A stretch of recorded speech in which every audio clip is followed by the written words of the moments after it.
اعوذ باللہ من الشیطان الرجیم، بسم اللہ الرحمن الرحیم۔ سورہ نساء کی آیت نمبر 127۔ وَيَسْتَفْتُونَكَ فِي النِّسَاءِ، اور وہ آپ سے پوچھتے ہیں عورتوں کے بارے میں۔ قُلِ اللّٰہ، کہو کہ اللہ تعالیٰ، یفتیکم، تمہیں حکم دیتا ہے، فیہن، ان کے بارے میں، وما یتلی علیکم فی الکتاب، اور جو تمہیں حکم اس سے پہلے پڑھ کر سنایا گیا ہے کتاب میں، فی الیتامیٰ، یتیموں کے بارے میں، نساء، لڑکیاں، یتیم لڑکیوں کے بارے میں، اللاتی، جو کہ لا تُؤْتُوہن، جنہیں تم نے نہیں دیا، ما کتبہ، جو لکھا گیا ہے، لہن، ان کے لیے، وترغبون، اور تم رغبت رکھتے ہو، ان تنکحوہن، کہ تم نکاح کرو ان سے، والمستضعفین، اور نادار، من الولدان، بچے، وان تقوموا، اور یہ کہ تم قائم کرو، لیلیتامیٰ، یتیموں کے لیے، بالقسط، انصاف، وما تفعلوا، اور جو تم کرو، من خیر، بھلائی میں سے، فإن اللہ، بے شک اللہ تعالیٰ، کان بہ علیما، اللہ تعالیٰ اس کو جانتا ہے۔ اس کا محاورہ ترجمہ ایک دفعہ دیکھ لیتے ہیں۔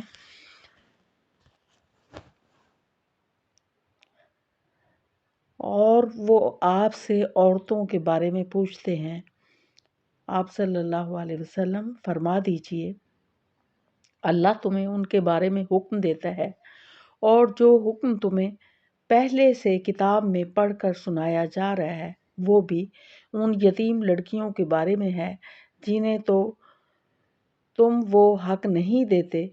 جو ان کے لیے مقرر کیا گیا ہے، اور چاہتے ہو کہ ان سے نکاح کر لو، اور ان کے بارے میں بھی حکم ہے جو بچوں میں سے نادار ہیں، یہ کہ تم یتیموں کے معاملے میں انصاف قائم کرو، اور تم جو بھلائی کرو گے، بے شک اللہ تعالیٰ اسے خوب جانتا ہے۔ تو اس آیت مبارکہ میں حضرت عائشہ، حضرت ابن عباس بیان کرتے ہیں، ترمذی شریف کی یہ حدیث ہے، نبی صلی اللہ علیہ وسلم سے بیان کرتے ہیں کہ جب حضرت سودا کی عمر مبارک زیادہ ہو گئی تو ان کو یہ خطرہ لاحق ہوا کہ حضرت محمد صلی اللہ علیہ وسلم ان کو طلاق نہ دے دیں۔ اس خطرہ کو مد نظر رکھتے ہوئے انہوں نے اپنی باری حضرت عائشہ کو ہبہ کر دی۔ اس پر یہ آیت مبارک نازل ہوئی۔ الغرض یہ کہ یہاں یہ فرمایا جا رہا ہے کہ اگر خامند کسی وجہ سے بیوی کو پسند نہ کرے تو اس سے دور رہنا یا اعراض کرنا معمول بنا لے، یا اس سے زائد بیویوں کی وجہ سے کسی سے جو کہ کام خوبصورت ہو، بیوی سے اعراض کرے، تو عورت اپنے حق کو چھوڑ کر خامند سے صلح کر سکتی ہے، اور اس طرح کسی بھی مصلحت میں خامند یا بیوی میں کوئی گناہ نہیں ہے۔ سورہ نساء کی آیت نمبر 128۔ وَإِنِ امْرَأَةٌ خَافَتْ مِنْ بَالِهَا نُشُوزًا أَوْ إِعْرَاضًا فَلَا جُنَاحَ عَلَيْهِمَا أَنْ يُصْلِحَا بَيْنَهُمَا صُلْحًا۔ وَإِنْ، اور اگر، امراتن، عورت، خافت، اسے ڈر ہو، من بالہا، اپنے خامد کی طرف سے، نشوزن، زیادتی کا، اور اعراضن، یا بے رغبتی کا، فلا جناح، تو نہیں ہے گناہ، علیہما، ان دونوں پر، ان یصلحا، کہ وہ صلح کر لیں، بینہما، آپس میں، صلحن، صلح، والصلح خیر، اور صلح جو ہے وہ بہتر ہے، وَأُحْضِرَتِ الْأَنفُسُ، اور قریب کر دیا گیا ہے جان کے، ہر جان کے، شوہا، بخل، اور صلح کر لینا بہتر ہے، اور ہر نفس کو بخل کے قریب کر دیا گیا ہے۔ وَإِن تُحْسِنُوا، کہ تم نیکی کرو، وَتَتَّقُوا، اور تم ڈرو، فَإِنَّ اللَّهَ، بے شک اللہ تعالیٰ، کَانَ بِمَا تَعْمَلُونَ خَبِيرًا، جو تم عمل کرتے ہو اس سے باخبر ہے۔ تو اس آیت میں یہ بتایا گیا ہے کہ اگر کوئی عورت اپنے خامند کو